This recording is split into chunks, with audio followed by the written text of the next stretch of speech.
Hi, in this video I'm going to demonstrate the method that I use for foundation paper piecing. I'm using the Trim the Tree pattern, which I've designed specifically as an introduction to FPP. It's essentially the same design, the same basic tree, but the difficulty level increases as we go through the blocks and a new ornament is added as we progress through, culminating in the last one, which has the star on top. They're only small 4-inch finished blocks, so they don't use up very much fabric, and they're a great way of using up some scraps as well. And also, if a block goes wrong, you've not wasted too much fabric if you need to start again. These blocks give a really good grounding in the techniques, and once you've got to grips with these, I'm confident you could tackle any FPP pattern. I've turned my 4 completed blocks into coasters, but they could be used for anything really. They'd make a nice placemat, I think, if they're all joined together. And I have another 4, which I'm planning to turn into a little Christmas tub. Anyway, I hope you find this demo helpful. Okay, I'm all set up here, ready to do some foundation paper piecing. I have all the tools I'm going to need. So cutting mat, rotary cutter, glue pen. I've got an add a quarter ruler, which I find invaluable for FPP. Scissors, card. I'm just using a postcard for this. And a regular quilting ruler. My iron is switched on just on the edge of the table out of shot, and I have a small tabletop ironing board as well.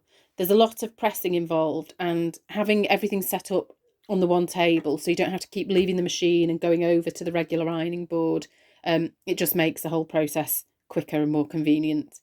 My sewing machine is set with a nice small stitch length. I've gone for 1.5mm. You want a small stitch length so that the stitches are held nice and securely and they're not going to work loose. And also, a small stitch length means the needle is perforating the paper template, making holes quite close together. So at the end, when you come to remove all the papers, once you're finished, they'll be nicely perforated and they'll just tear away easily. Okay, so I'm doing the Trim the Tree blocks. All my templates are printed out here.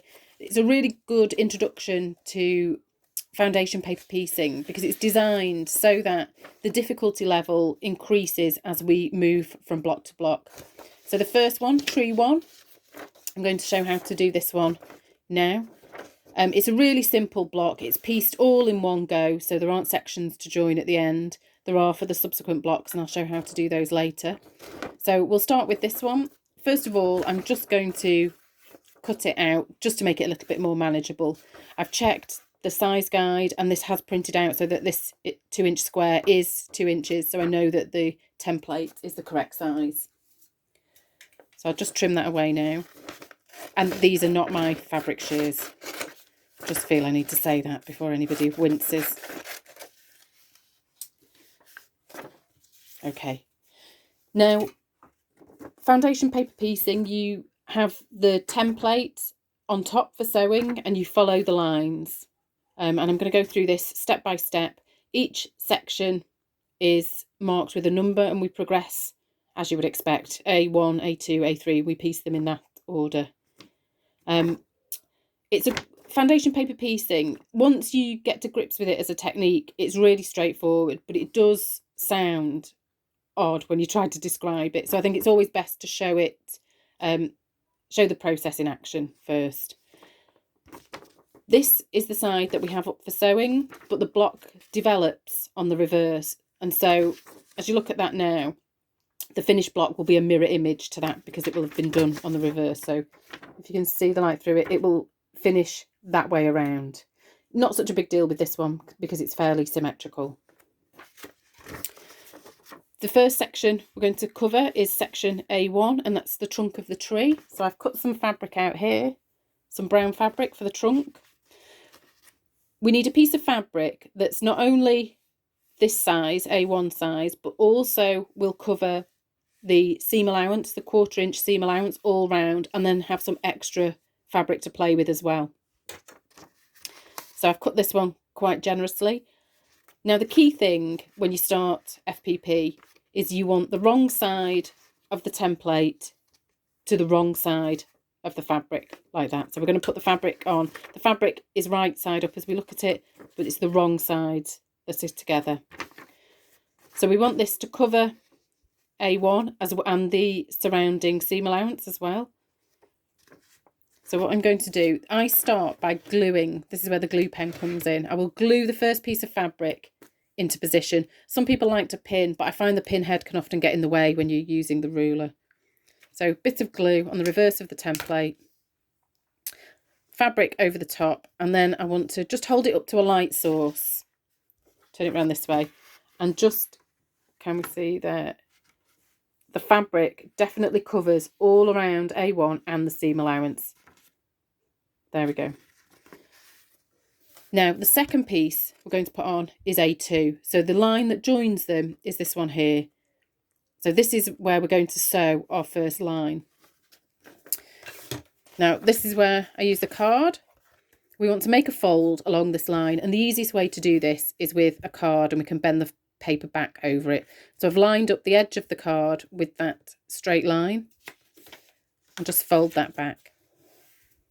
And then with the add a quarter ruler, I'm just going to, there's a little lip here, so that will sit nicely on the fold there.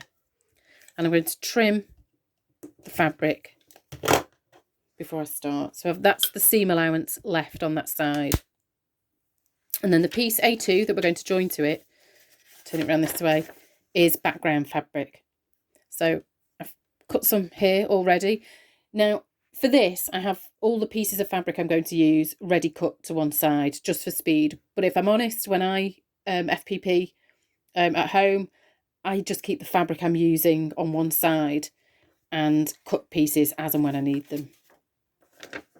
Right, so this is the trimmed edge. We know that's the correct seam allowance. So for this piece, I'm just going to place it on top, right sides together, with a slight overlap there. So if we turn it this way, you'll see there's a slight overlap with the fabric. So I know I will have left the same seam allowance on this side.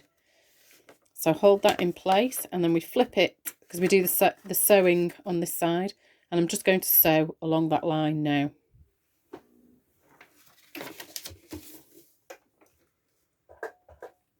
Now I begin slightly before the line, and I also finish slightly after the line. So if you can see there, I started a little bit before and I carried on a little bit after. I'll show, this means if these stitches work free, we'll go a bit out of focus. If these stitches work free, these ones, we want all these ones that are on the line to remain in place. We don't want those working free. So the first one or two is fine because it's not actually on that line yet. And then the basic sort of rule then is trim, press. Sew, trim and press. Get rid of that bit. So I'll move the ironing board into shot and then fold that back and give this a press.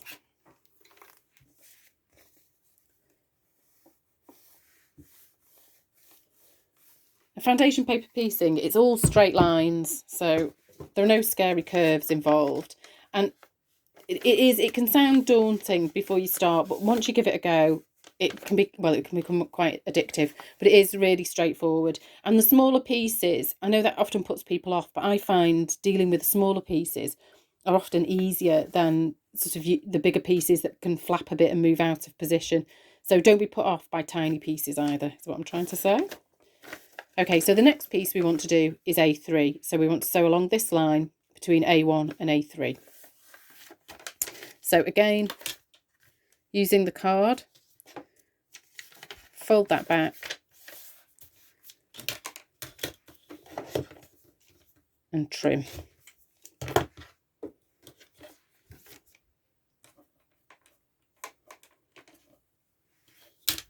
And this is the piece of fabric for A3. And again, I'm just going to make it overlap slightly, flip it over, and I'm going to sew along this line here.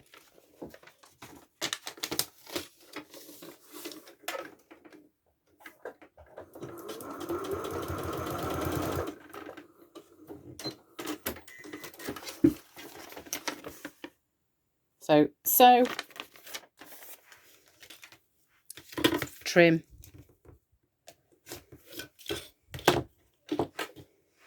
and then press.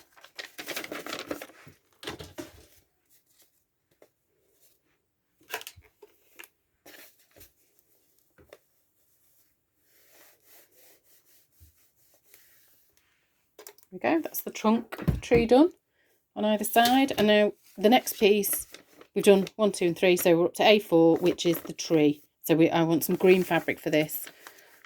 And this is where, because I've over sewn on these 2 lines here, when we make this fold now, I'll fold the paper back, and the fabric, because it's sewn to the paper, will come over with it. So what we want to do is just very gently ease that away and free that fabric so it lies flat again. And then with my ruler, I'm going to trim this bit.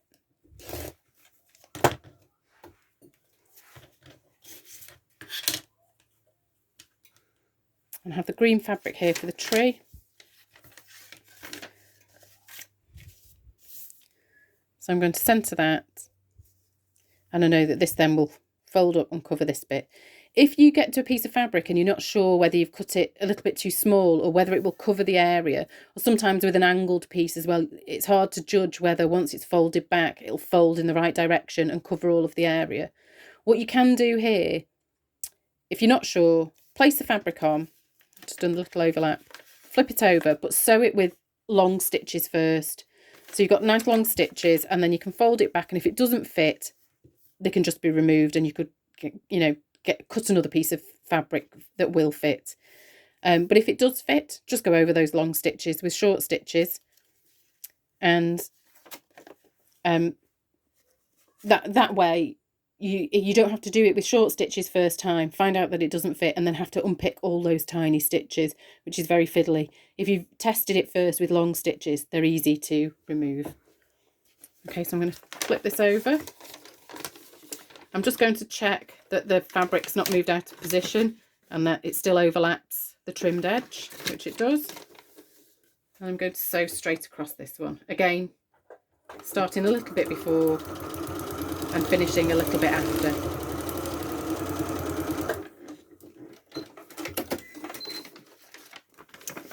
Okay, so sew. And then trim, make sure it's not folded back, because you don't want to trim extra fabric without realising.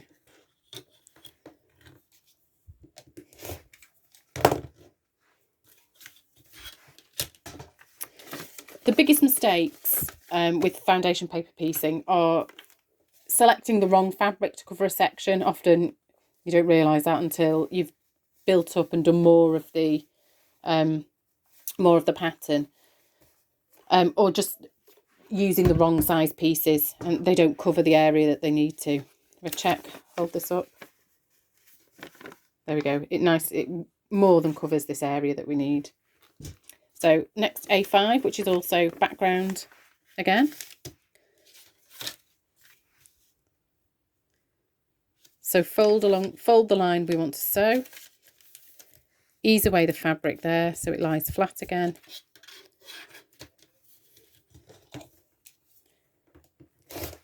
And trim. These pieces, these trimmings are a little bit bigger, and so later on I'll show this pattern here has quite small sections that are going to be green, and I'll save these pieces, the larger trimmings, to use later for these smaller sections so that there's minimal waste. Okay, so we've done that bit. And then right sides together, just so it overlaps that trimmed edge. That should, when it folds over, cover everything, yep. So I'll sew this one on.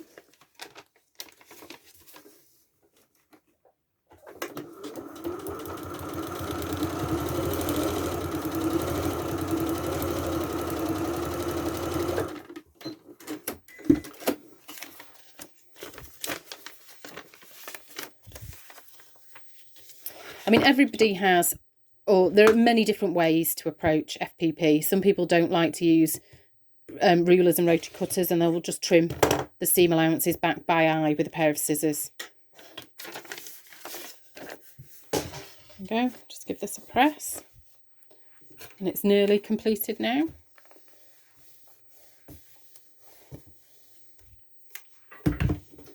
Just check again.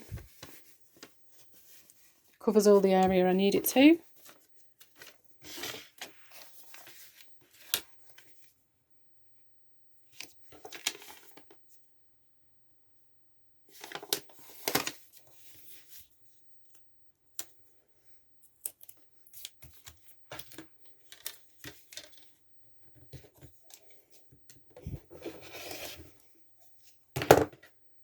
I'll save those pieces, get rid of that one.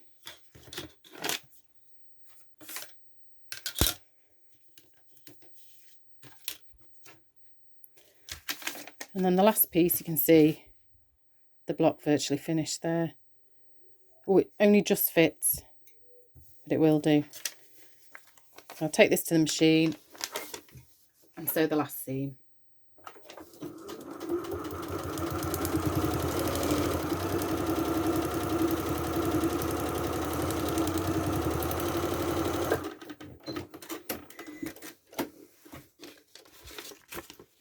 There we go. So one last trim.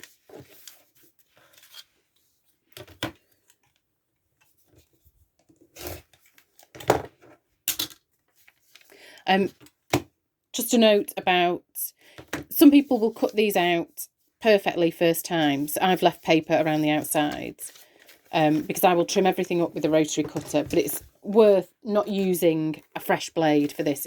Sometimes when blades start to go a little bit blunt, I will save them, pop them back in the plastic container and write on them for foundation paper piecing, because as we get to this bit now, I'll trim them out and from the paper, so I'll be trimming through paper, and it will blunt a new blade, but slightly, one that's seen a bit of use already is not so bad.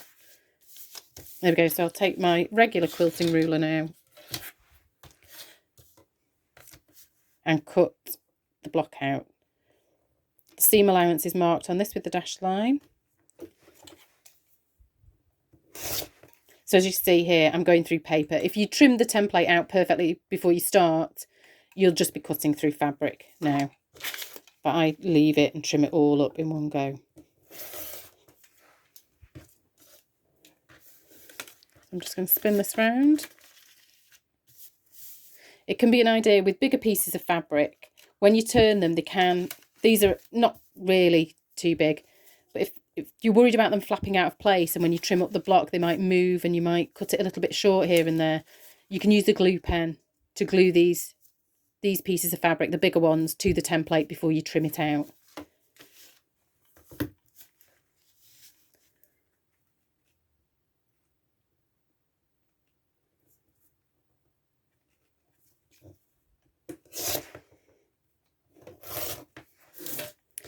Save these bits for later. Get rid of these.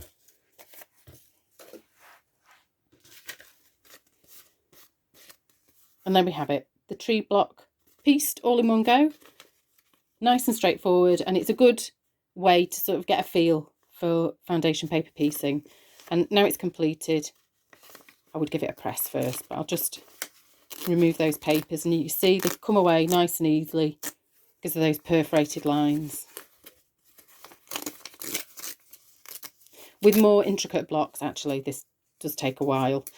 Not necessarily people's favourite job, but this one, there's only a few pieces and they come away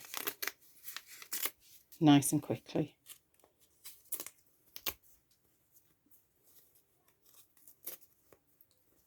There we go. Tree 1 completed.